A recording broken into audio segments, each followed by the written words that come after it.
Okay, I'm back, and I'm sorry for that interruption. But anyways, this is part 4, and we are actually into the actual case at this point. So, where did I leave off at? Now, the actual reason why my nephews were taken into custody, what my sister and Block did to get them taken. Um, Due to him being Tezzy, my second, the middle child, um, due to him not being able to hold down his liquids, which is what babies eat their first, couple months of life, he was throwing up all of his nutrients to the point where he was not thriving. And December 14th, he actually fell into a seizure and had to go to the hospital. And the hospital called DCS. So that's the reason why. Okay? And as I said already, I'm not necessarily saying that my sister didn't need them to be taken from her, but I am saying that they did not need to be taken from the whole family. Okay? That's what I am saying. Alright? So, moving on. Um, okay, so I took the background check, I took the drug test, and I told DCS I'm a single 19. How old was I at the time? I was 21. I'm a single 21-year-old woman. I I smoke a little marijuana from here to there, but that's the only thing that will come up in my system, and that's what I told them. I was forthcoming and honest because I didn't feel the need to lie. Um, and in the state of Indiana, that's not guys to take your children away or for children to not be placed with you because you have marijuana. You smoked marijuana or whatever. So that's why they had to go to the extremes of now falsifying and lying. When I got the results back from my drug test, thinking, knowing that it's gonna come back positive, coming back positive for the marijuana, but knowing that that's all it would, they tell me that I had small amounts of heroin in my system. They told me I had small amounts of heroin, never being specific, just said small amounts of heroin in my system. I asked to be retested. They retested me and they said the same shit again. So I then go, because my sister had a case manager at this point, whose name is, excuse me, Kimberly Herzog, okay? And I went over Kimberly Head to go to her supervisor, who is Africa Davis, okay? And how, ain't that a coincidence that the bitch name is Africa? Okay, that's neither here nor there. And she is a black lady anyways. But I go to her and I tell her that her employee is lying and saying that there's heroin in my system when it's impossible, as I've never been in the area facility of any heroin. I've never been anywhere near any heroin for there to be any amounts, trace or not, in my system, okay? And this is what this wench tells me. She tells me that maybe it got on my weed. Maybe it got on my weed. So, which is highly fucking unlikely. Like, I'm not gonna know that, you know what I'm saying, it's a difference. I'm just betting that there gotta be a different high, you know what I'm saying? Like, heroin cannot be the same high as weed, because if that was, then why don't heroin addicts just smoke weed? Okay? And there's signs that show that you are a user of drug, a drug like heroin. That's one that got like physical signs. And I don't have any of those fucking signs. How I know this is because eventually along the way, to get that shit off my back or whatever, trying to comply with anything, never ever ever admitted to no goddamn heroin. Only thing that I ever fucking admitted to, period, was marijuana. I told them I will take drug classes for marijuana, but there is no way that I can take drug classes for heroin, seeing as I don't have an addiction. I've never used that shit to have an addiction to it. There's nothing that I can get. I can't get that out of my system because it ain't there.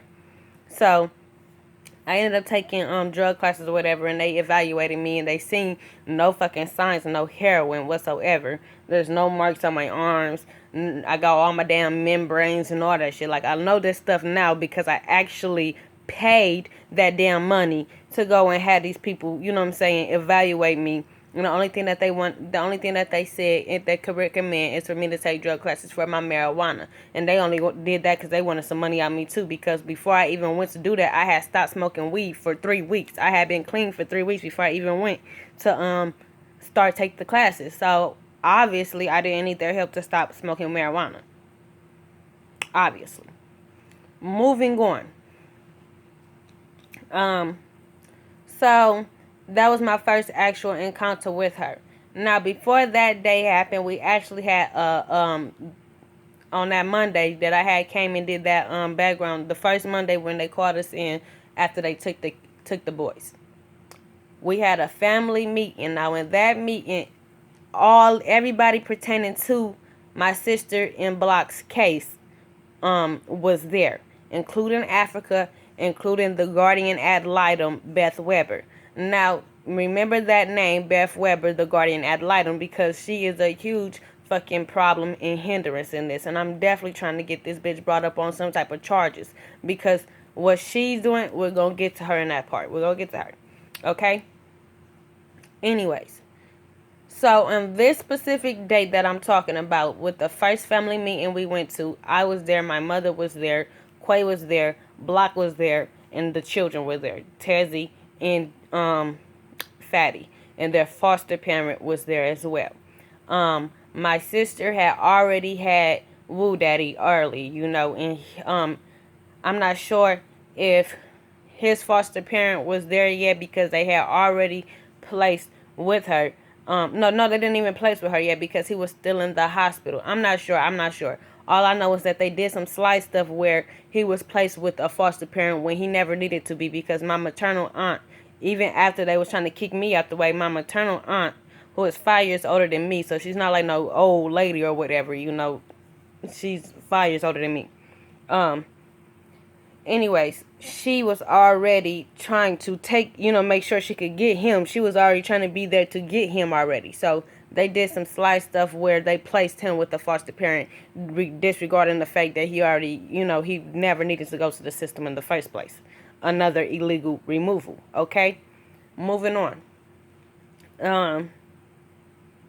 So yes, that court date, my sister came in, and this is the worst I've ever seen her. And I done seen her beat up a couple times, I've seen her with just a black eye, with just a fat lip. I've seen her with the, the scratch marks and all of that, the bruises on her arm and all of that. I've seen that.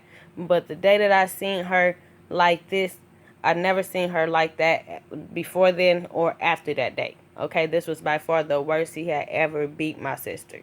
Her face was so swollen.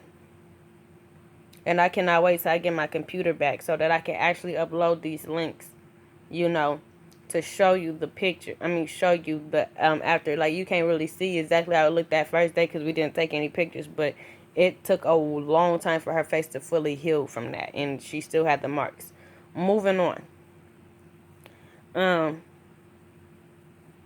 So, that day, my sister came in there. Her whole side of her face was swollen. Her mouth was so swollen that she was talking out the side of her mouth like this. Like, she couldn't even open her mouth to move her fucking jaw. She couldn't even move her jaw. She had to answer all their questions out the corner of her mouth, the side that she could open. She couldn't even open this side. It was like hanging off of her face. It was like a big blood clot or something. I don't know. It was black right there. But anyways, she had a black eye. Her face was bruising and swollen. And the guardian litem.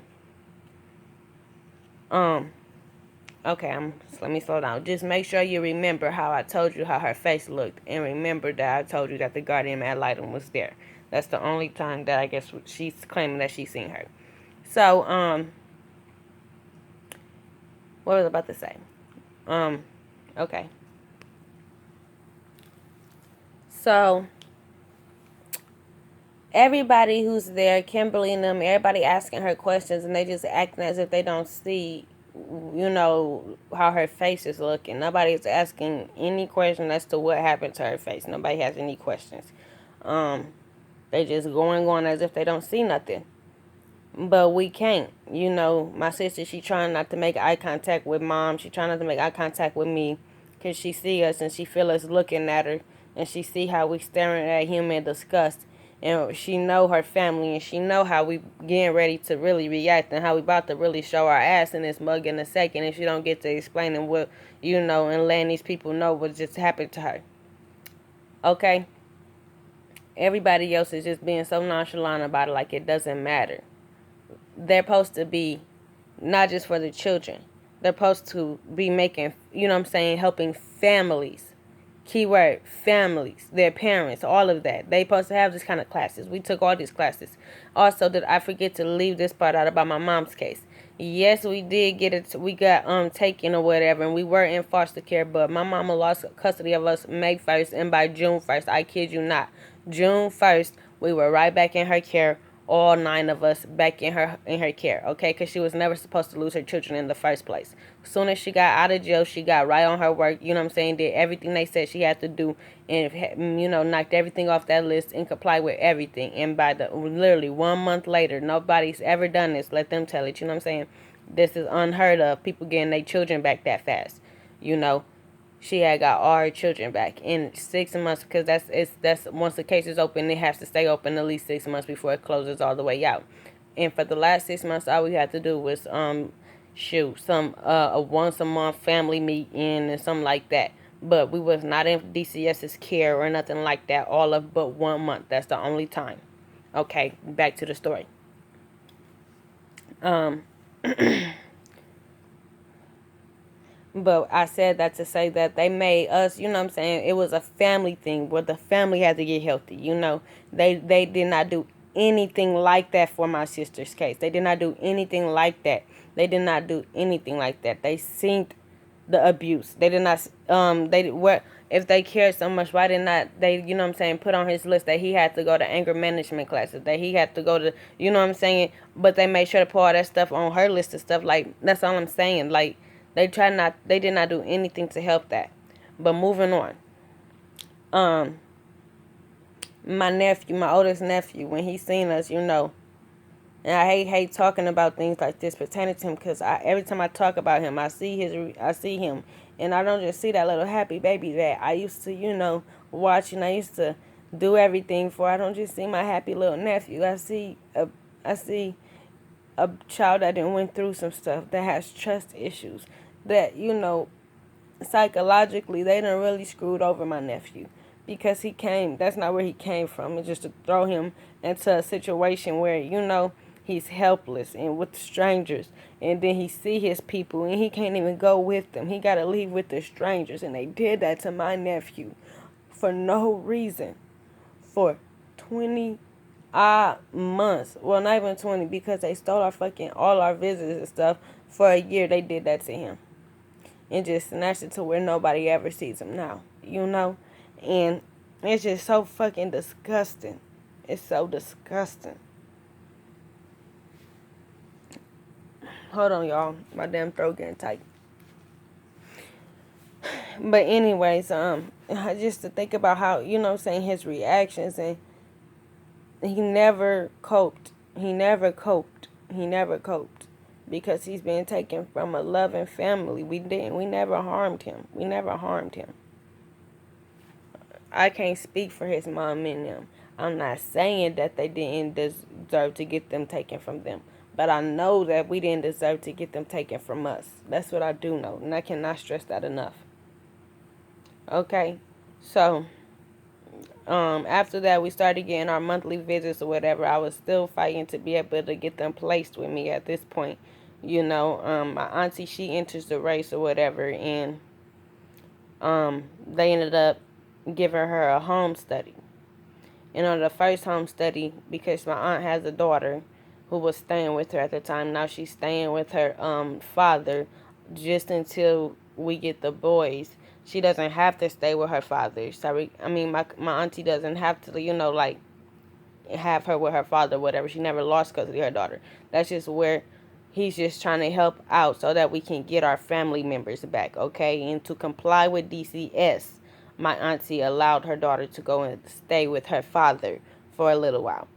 And the first time that she failed her home study is because she only had a 2-bedroom apartment and she has a daughter. And because that's not their sibling or whatnot, they said that she can't stay. I mean, she can't sleep in the same room as them. So that's why. Okay. Moving on after that, she gets into another house and they says that she failed it because she didn't have any carpet.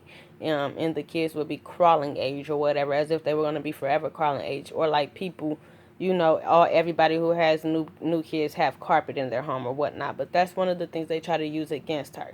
Okay, and this is getting kind of long, so we got to do another one, and I apologize, but at least we get into the story.